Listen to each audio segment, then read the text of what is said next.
Hello, this is Naja Tao, and I'm doing a series on conversation starter questions.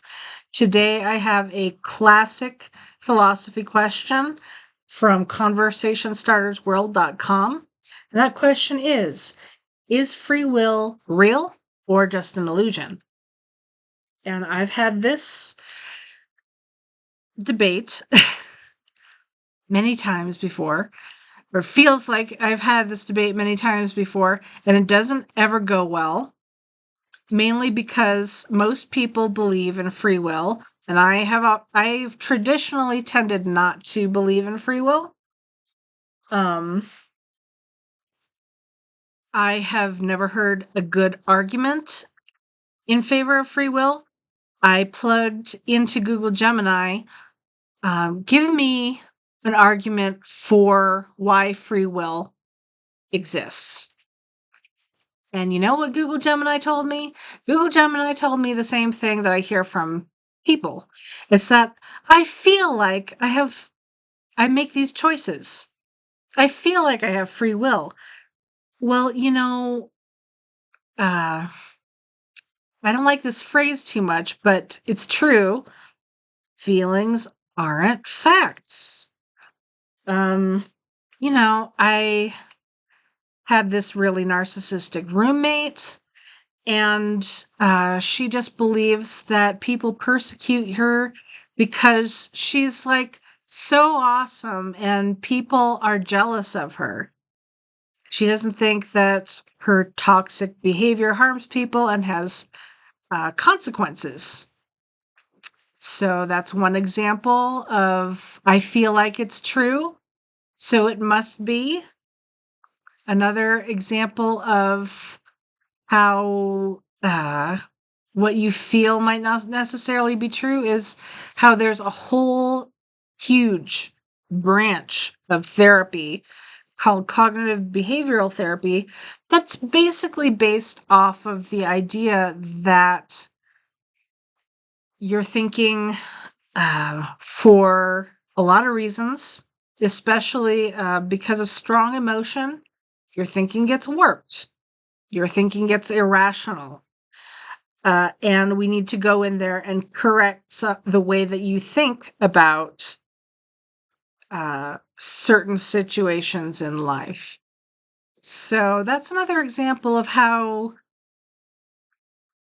just because you feel something, just because you think something, doesn't mean that it's real. I mean, I'm trying to think of an example of CBT.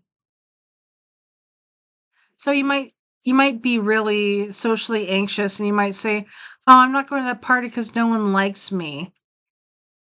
No one's going to talk to me. I'm going to mess up. I'm going to say something really awkward." But that's not necessarily true.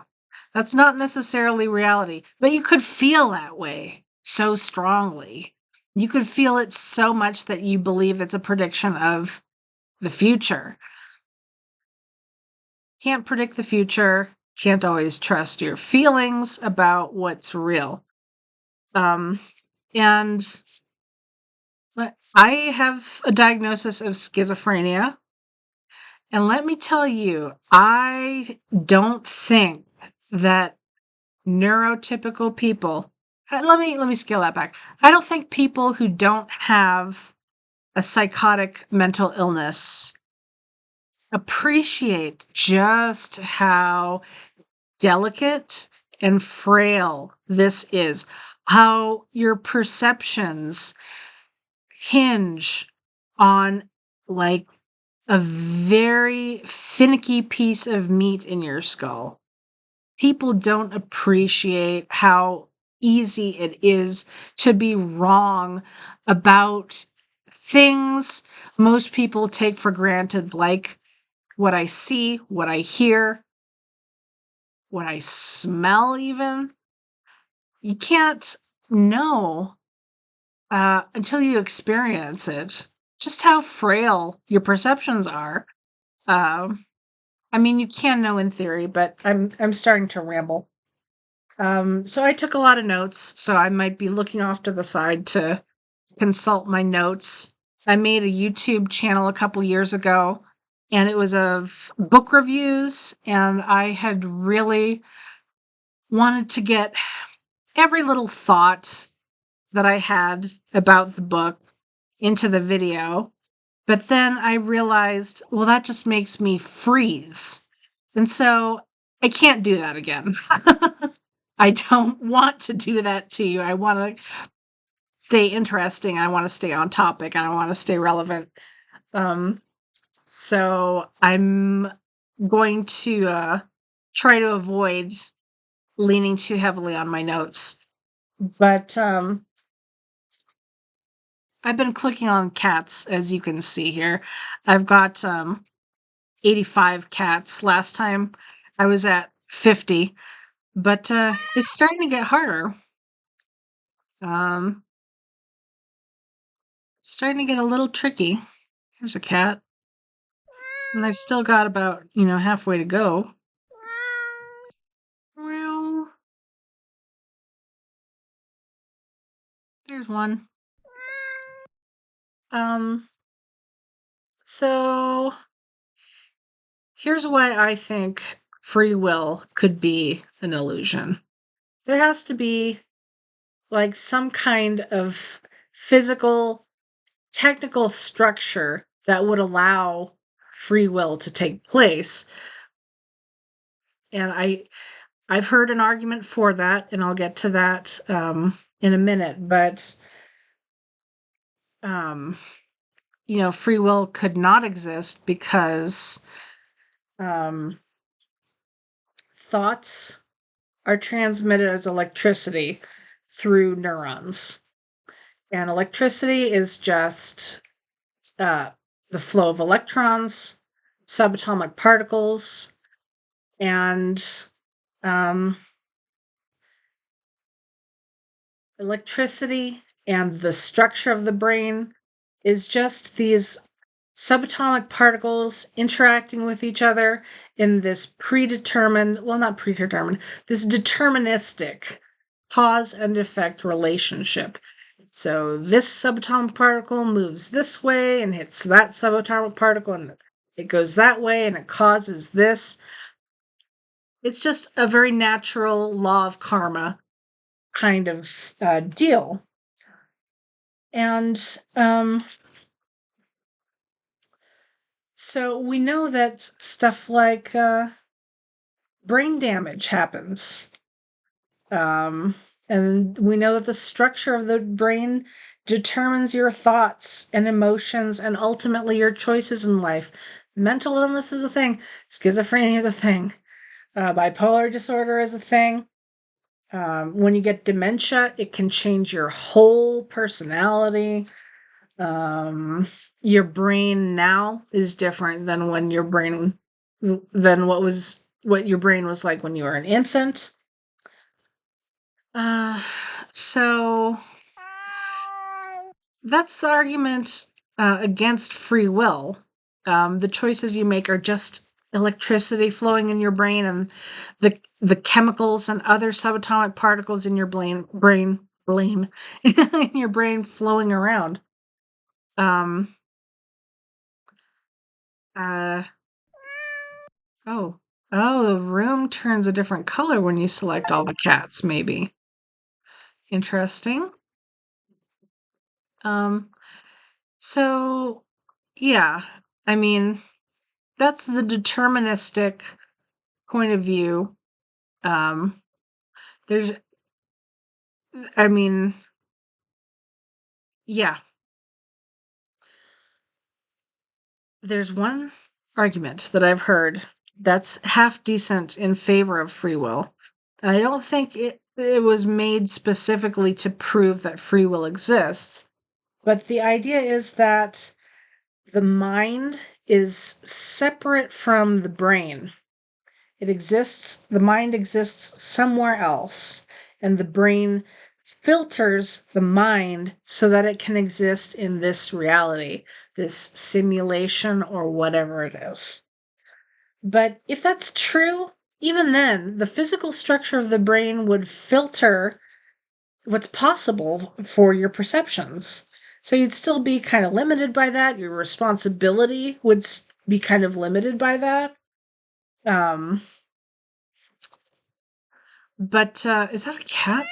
Okay. Um, I think there are positive benefits to believing that we have free will. Um, I think there are negative effects of believing in free will. But to start off with the positive, I think that believing in free will makes you more inclined to accept that people are free to do what they want to do. Um, and it gives you a kind of acceptance of the decisions people make. Um, I think more freedom is better, generally speaking. So that's good. I think a negative outcome of believing in free will is that it allows yet another vector for people to believe that they're superior to others, and it gives them an excuse for reducing their obligations to help other people.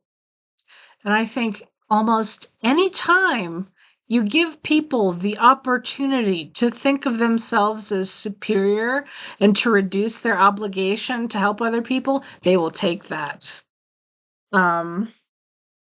But you'll hear people say all the time, so and so is so dumb, so and so is making really bad choices, so and so is a really bad person. I mean, when you hear judgments like that, you don't hear people factoring in how the brain shapes all the experiences you have. Um, which doesn't make any sense if free will is just like the feeling of free will is just like the feeling of a phantom limb. I mean, if you don't choose the structure of your brain, that really reduces a lot of your responsibility to be smart, to make good choices, to be a good person. Because it's like you didn't have control over the structure of your brain. You were just given your brain. So I think we still need to hold people accountable. I think we need to hold people accountable for their harmful actions to save other people from being harmed.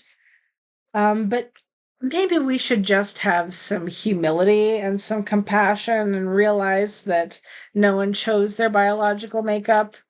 If you're doing really well, I don't think you should assume that you deserve it.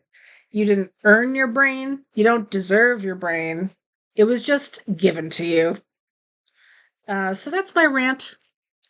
I've gone on for quite a while. Let me get two more cats. Um, is this going to be counted as a cat? It is. Okay. Let me choose. Let me find one more cat. This is so cute. This menu. I'm struggling to find games that I feel like I should play. I don't know if playing a game really adds much to the videos. I mean, does it? I don't know. If you have an opinion about that, I'd like to hear it. If you have an opinion about anything I've said, or if you have an opinion about your opinion, if you have an answer for yourself, I would like to hear it in the comments. All right, that's 100, and I'll save the last 50 for another time. Thank you for watching.